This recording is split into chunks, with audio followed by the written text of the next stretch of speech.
Go ahead and subscribe, please. This case takes place in the USA in the years 1988 to 1991. Dallas police officers were called to a quiet residential street. Someone had found a body. Her face was bruised, and it was clear that something horrific had happened to her.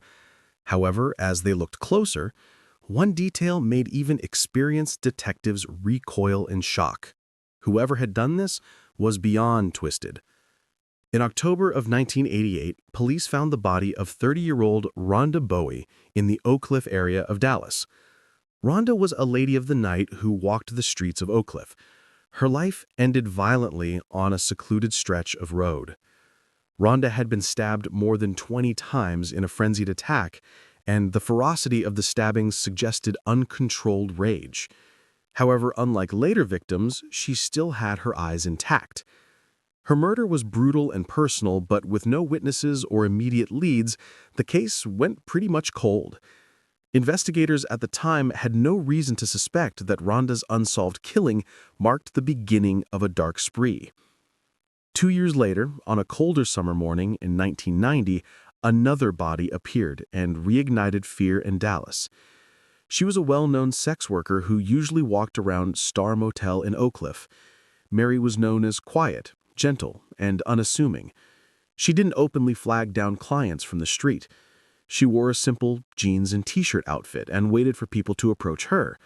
She kept her night work secret from her elderly parents, even occasionally sleeping at their suburban home without them knowing about her double life.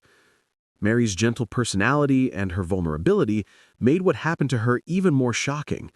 She was found lying face down in an undeveloped area of South Dallas early in the morning. She was naked except for a t-shirt which had been pushed over her chest.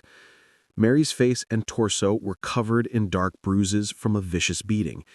She had also been shot at close range in the back of her head with a .44 caliber gun, execution style. A local resident who discovered her was so disturbed by the sight that he covered up Mary's exposed body with a bedsheet before the police arrived. An experienced homicide detective named John Westfallen was assigned to the case, and he quickly saw the difficulties ahead. Mary's body had clearly been dumped at the lonely site after her murder, meaning that nobody saw where she was actually killed. No murder weapon was found, no fingerprints were discovered, and no obvious suspects emerged. The crime scene was shocking and disturbing enough, but when the medical examiner made a shocking discovery, it made the case even more twisted. The examiner noted needle marks on Mary's arms and a small Playboy bunny tattooed on her chest. She then examined a lethal bullet found in Mary's skull. But then, when this doctor gently opened Mary's eyelids, she'd gasped at not what she found, but what she didn't find. Mary's eyeballs were missing. Behind the eyelids, the sockets were completely empty. The cuts around each eye were so clean and precise, as if it was performed by someone familiar with ocular anatomy. The surrounding facial tissues and eyelids were relatively untouched. Even experienced investigators were stunned. The Dallas police deliberately kept the details of Mary's missing eyes out of public knowledge at first. This was a unique signature only known to the killer and the investigators. Desperate for leads, Westfallen contacted the FBI's Violent Crime Apprehension Program database, searching for answers, but none were found, and Dallas's most depraved killer was only just beginning.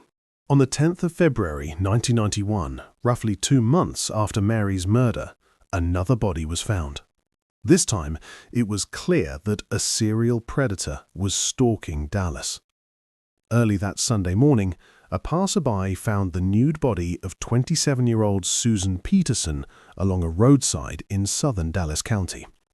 She was found on the same quiet road where Mary Pratt's body had been dumped. Susan was one of the most well-known sex workers in Oak Cliff.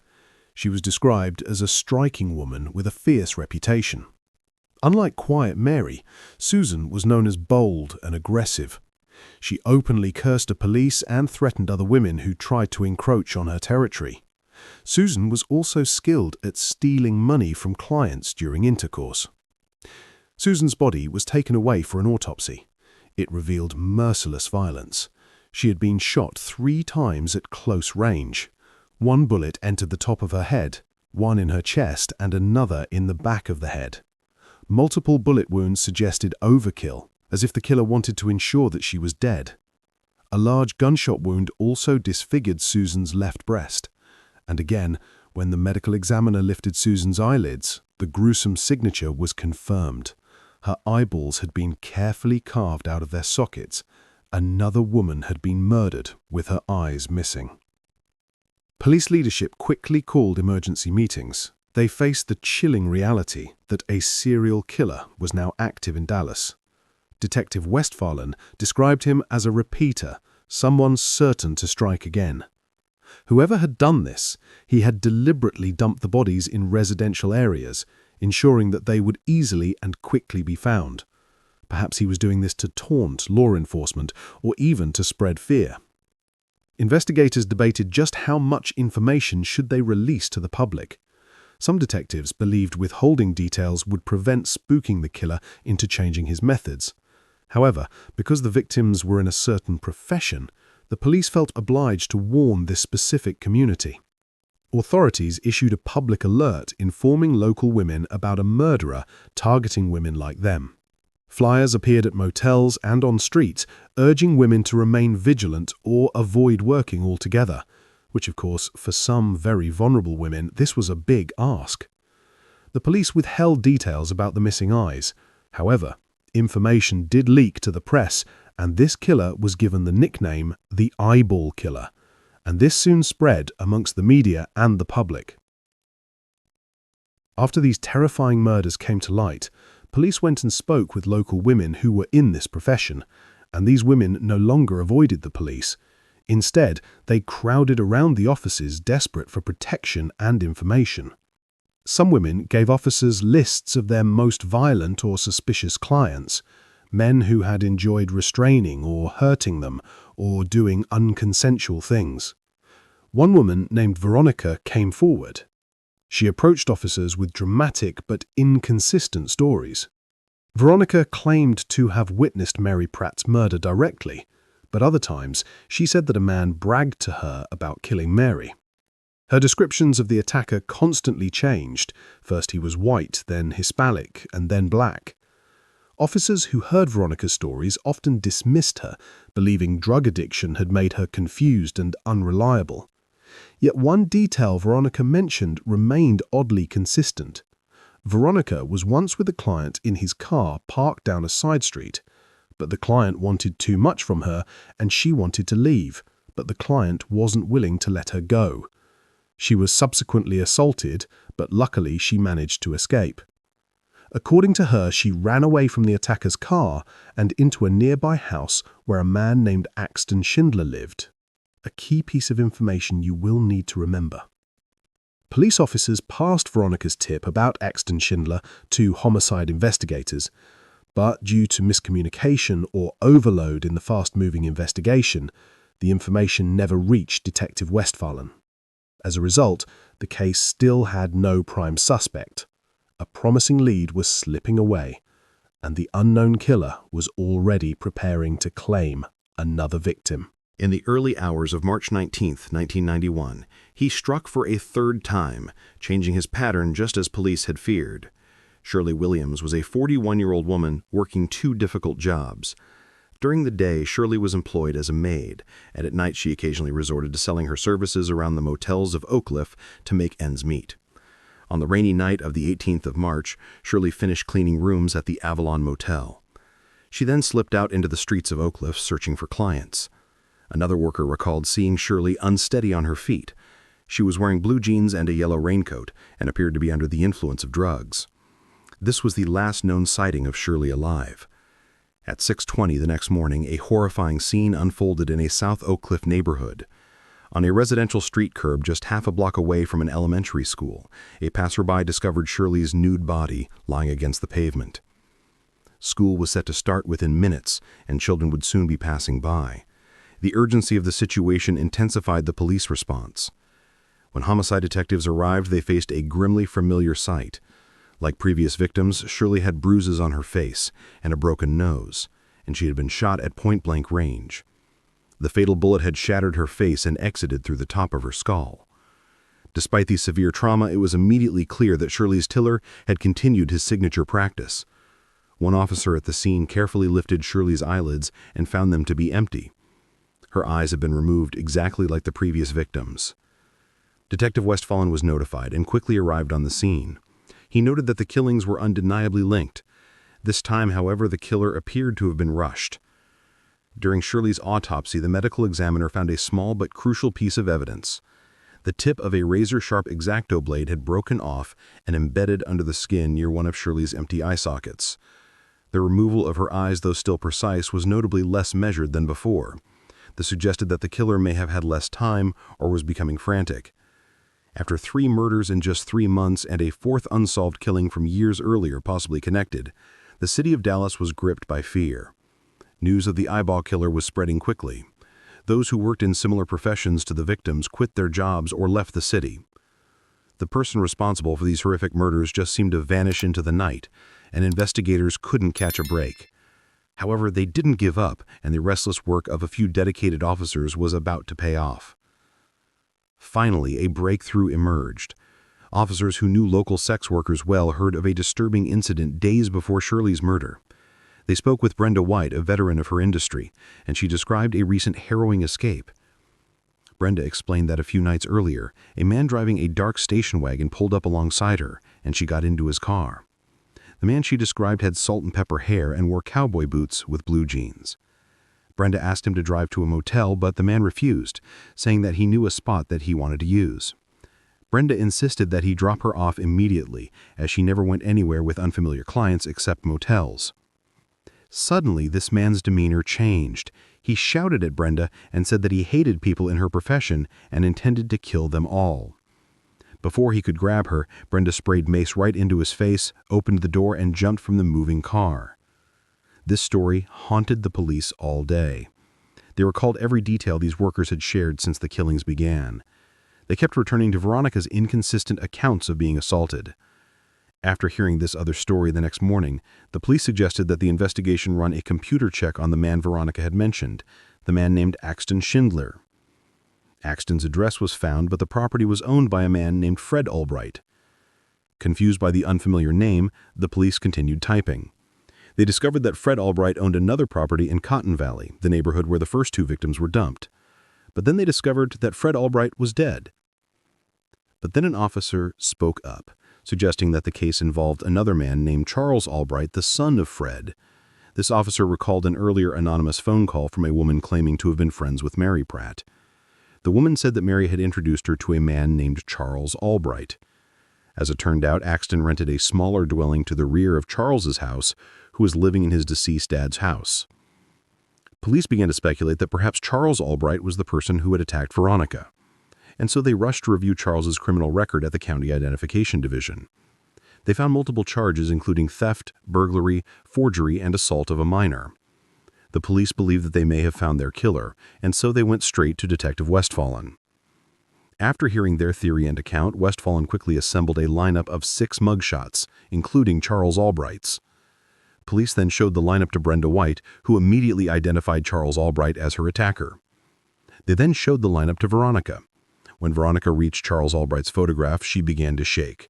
She was visibly terrified. Veronica became too terrified to even cooperate, and she refused to identify anyone. So Westphalen demanded that they bring her downtown. In a small interrogation room, Westphalen confronted Veronica. She trembled and cried, unwilling to even look at the photographs. Westphalen then told Veronica about the 3 murdered women, describing how urgently the police needed her help to remove the killer from the streets. Slowly, Veronica examined the mugshot again. She finally reached out and turned over Charles Albright's photograph and signed her name. With this, the police were dispatched to Charles's home. At 2:30 in the morning on the 22nd of March, 1991, tactical officers stormed the front door to Charles's home. Charles was quickly detained. As the police began to look around the property, they found it to be rather strange. The walls were covered with Life magazine covers and Marilyn Monroe movie posters. Charles remained silent as officers handcuffed him and led him away. Dixie Austin, his partner, began to break down. Confused, she began screaming, unable to comprehend what the man she loved had done. Dallas's notorious eyeball killer finally had a face and a name. But who was Charles Albright? Charles was born in Texas in 1933 and raised by adoptive parents in Dallas. His adoptive mother was strict and obsessively focused on her son's achievements. Under her guidance, Charles skipped 2 grades and displayed signs of gifted intelligence. But when Charles was 11, she enrolled him in a taxidermy course, guiding him through each step. He was given a small gun as a child, and he began shooting small rabbits and squirrels. His mother showed him how to use a scalpel to skin small animals, remove organs, and how to extract their eyeballs. Charles became fascinated by glass eyes, and he used them in his taxidermy. He would linger at the shop, staring at the artificial eyes, longing to collect them like marbles. When he was only 15, he slept with his first sex worker, contracting crabs at the same time. By 16, he had begun to steal. He was caught stealing $380 from a cash register along with some guns. By the 1950s, he was married, had a daughter, and briefly worked as a school science teacher. Yet beneath his outward normality, Charles engaged in forgery and petty crimes. He served a little bit of time in jail, but when he got out of prison, he maintained a likable image among his friends and neighbors, many even trusting him to babysit their children. But one family would soon regret ever letting him near their child. In 1981, he was arrested for the assault of a neighbor's daughter. Charles pleaded guilty and received 10 years probation, avoiding jail time. In the late 1980s, around the time the killings began, he made a peculiar change to his routine. He took up a job delivering newspapers before dawn, waking up at 3 in the morning to drive his route. He told his partner that he just wanted the extra money, but this job provided the perfect cover to prowl the streets while she slept. His partner said she noted nothing suspicious, later insisting that Charles always returned promptly after his deliveries. In reality, Charles used these early morning hours to stalk vulnerable women in this area.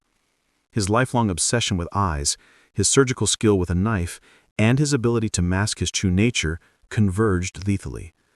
People who knew Charles but didn't know about his past couldn't reconcile the soft-spoken, church-going neighbor with the sadistic murderer he had become.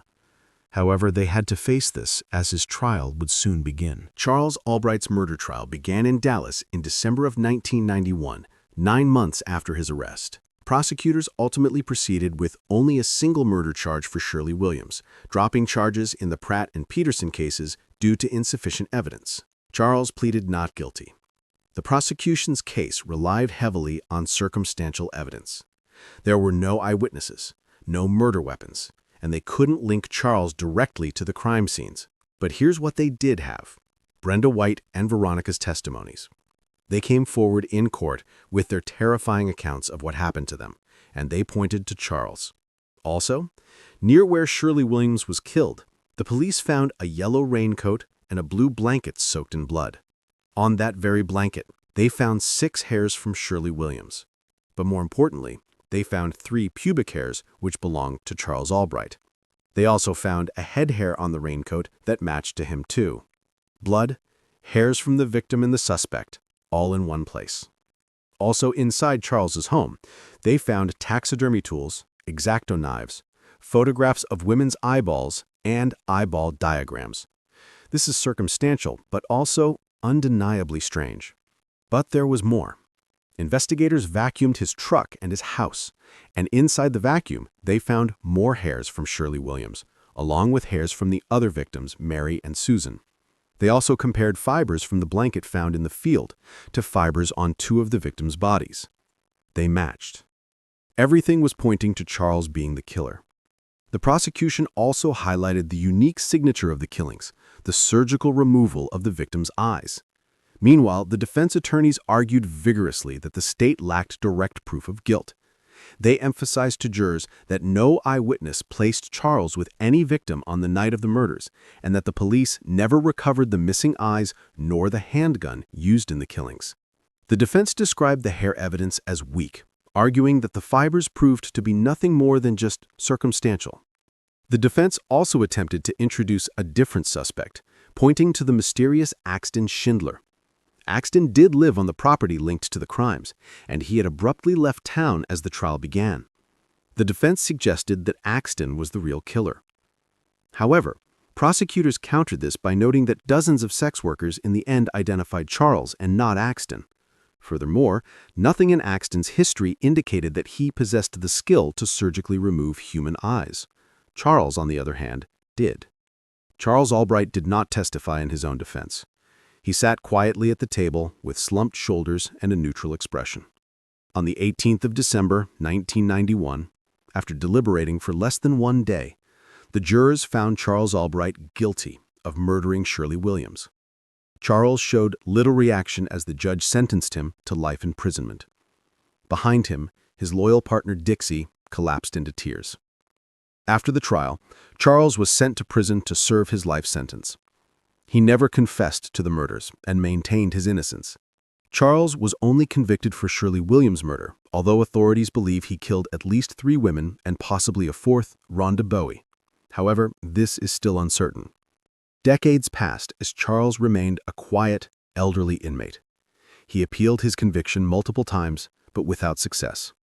In a final twist, modern forensic testing revisited key evidence. In 2019, nearly 30 years after the trial, hairs presented as critical proof were subjected to DNA analysis, and the results were startling. The hairs were not from human. They came from a dog. This revelation cast uncertainty over forensic evidence that had sealed Charles's fate. It raised the possibility that an error had contributed to his lifelong imprisonment. Charles's defense had long felt uneasy, and some investigators now questioned if they had convicted the wrong man. Charles Albright died in prison on the 22nd of August, 2020, aged 86. But before you suggest he was wrongfully imprisoned, there was other evidence linking him to the crime. And along with this circumstantial evidence, his attorney later reflected on Charles Albright's dual nature, describing him as fascinating, but leaving an uneasy, lasting impression. There was one memory that haunted his attorney. He recalled introducing his wife to Charles during the trial years, only to have Charles gaze at her and remark that she had beautiful eyes.